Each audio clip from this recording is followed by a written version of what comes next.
reason why we're in the room on this part of it is because they were looking for support from the downstream landowners to make this thing work. In my view, without the support of the downstream landowners and the irrigation districts, you have no chance of making this work. This is a very complicated system. So we were at the table saying, this is the things that we need to make this work. We'll buy into the process, and we did. We bought into the process. So to the extent that we've got mitigations built into the process, that was our give in order to give a lot to make this program work. So I just want you to understand that. So now we get into something that's not very controversial at all. Well, can I ask, since Chris brought that up, this is a good example where you're experiencing right now the seepage we all saw from the flood flows that are, depending on where you are in the system, anywhere from 1 out of 3 to 1 out of 5 years. So you've had to deal with it. And now, if to the extent that the Bureau and the taxpayers put in money to mitigate, is there a portion that there's that incremental portion that you're getting an incremental improvement over a situation that your base condition is having to deal with seepage? Keep the flows out of the system. That's my back. We sat down and negotiated a deal, and we said, if you want water cooperation, you'll mitigate the impacts the restoration program causes. So you get the benefit of... What benefit? Take the flows and don't run them down the river. Well, right now, if you put tile drains, the Bureau pays for tile drains or whatever mitigation there is, you're getting a benefit in these flood flow years. How am I getting a benefit? Granted, a short amount of time, but you know what happens? In 2006, before this program was ever in place, we had flood flows like this, didn't we? We had San Joaquin and Kings River that ran through June, actually part of July. And you know what happened? CCID has had a set of monitoring wells they've had in place since 1983. You know what happened? The levels rose in those monitoring wells during the flood stage. You know what happened by August? By August, they were down below where they were prior to the flood. But as we heard today, they didn't plant. A lot of people didn't plant. In some of the areas, you're right. You're right. They didn't plant during the early part of the season, so many of the areas had problems during the 2006 season, early in the year. There's no question about it. But, so is the question, last year when there was no flood flows in the system and we had damages you're right, there is an incremental, I agree with you, there is an incremental benefit, all right? That's just all I wanted to do. Bad cop, good cop. But I would say this, there is no question about last year the damages that were attained on the river in a non-flood year, that was duly, solely due to the restoration program. There were no flood flows last year. There was 700 that went past Sac Dam, and we had 3-foot water table down where you guys stopped today. Guess what you have today when that thing went out of fuel? 3 foot. So, it's kind of hard to say that, well, there's more benefit. Well, it causes damages at low flows too. So what this is, yes, I'm sorry. Maybe an honest question for you, but whether it's the restoration flows or flood flows coming down, does that mean your water table is actually growing so you can subsidize your surface water imports with groundwater in time? It's a good point. We are a conjunctive use area, and we have been for a long time. So we conjunctively use our surface water and our groundwater. Does it cause is it good to have the recharge? Sure, it's good. But, down in this area, if you kind of notice, this is the area, right there's where you stopped today, that San Salud control structure. It's the end of our system. It's the lower end, low end of our system. Even if you could pump wells, where are you going to put them? So it doesn't necessarily, it's not in the right spot. And if you had it where you could put it up here directly, that's a better use. If you're down here at the end, it's pretty hard to get a good use of it. So, is it all bad? No. But as long as it brings those salts, though, up to almost the surface, that's where you have your problem for germination, for crop, and that's where we saw the damages from Mr. Nickel last year. Real quick, I know we're getting close to the 8 o'clock time. What this is from Allie. No, it's from Reclamation. And these are what this is a chart we put together, and we actually took this back to DC just to show our congressional folks. Not that we're, first of all, I'd like to make it very clear, we are not opposed to the river restoration project. We're not here to tell you tonight that we're opposed to it.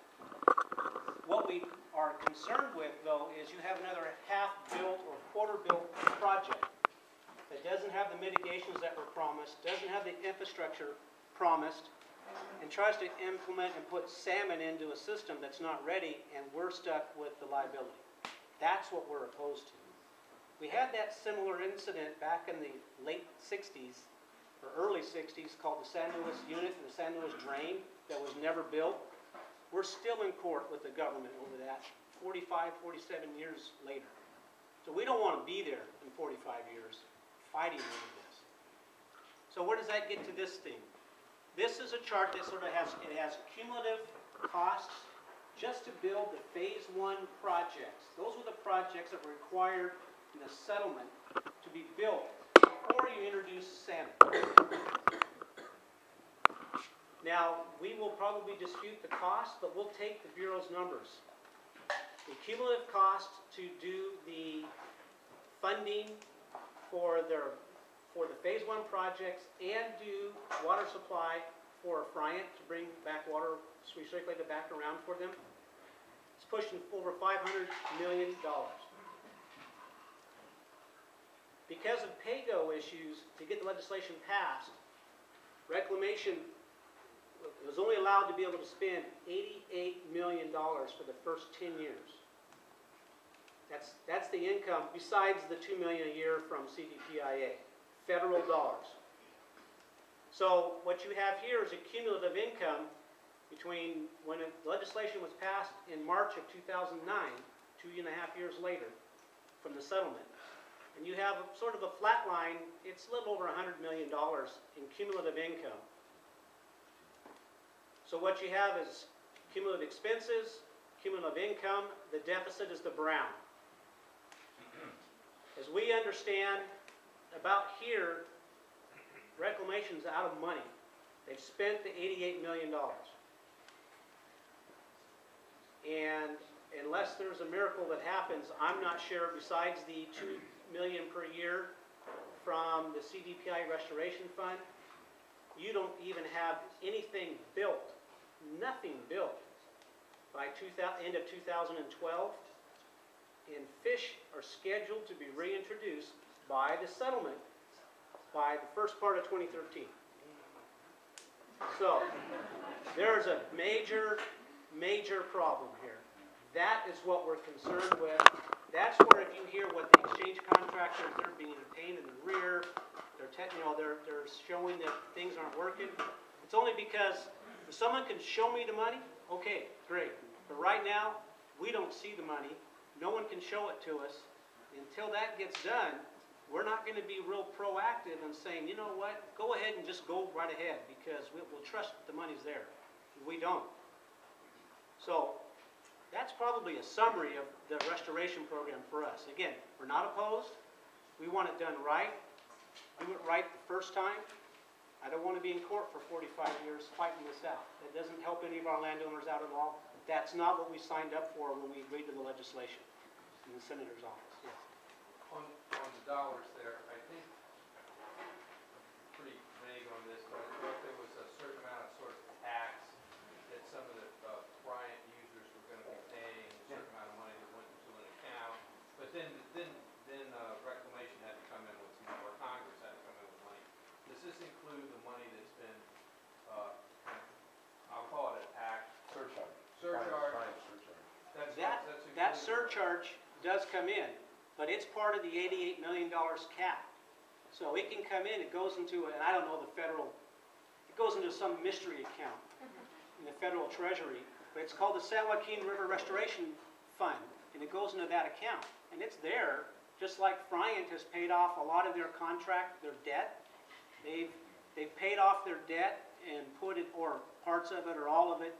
And it's also in those accounts, the federal treasury, but again, the PAYGO limit on $88 million still hits them. And that is where they are right now. I mean, Bryant's paid a lot of money into the program. So that money, so that extra money is available at the end of the chart. So right here, Yeah. 2019, it's available. So it's not like it won't be, it's there, it's just you can't get a hold of it right now. In the meantime, we're faced in 2012 with the potential, so the timeline for the reintroduction of spring run is 2012, about the time to run out of money. That's going along a separate track altogether.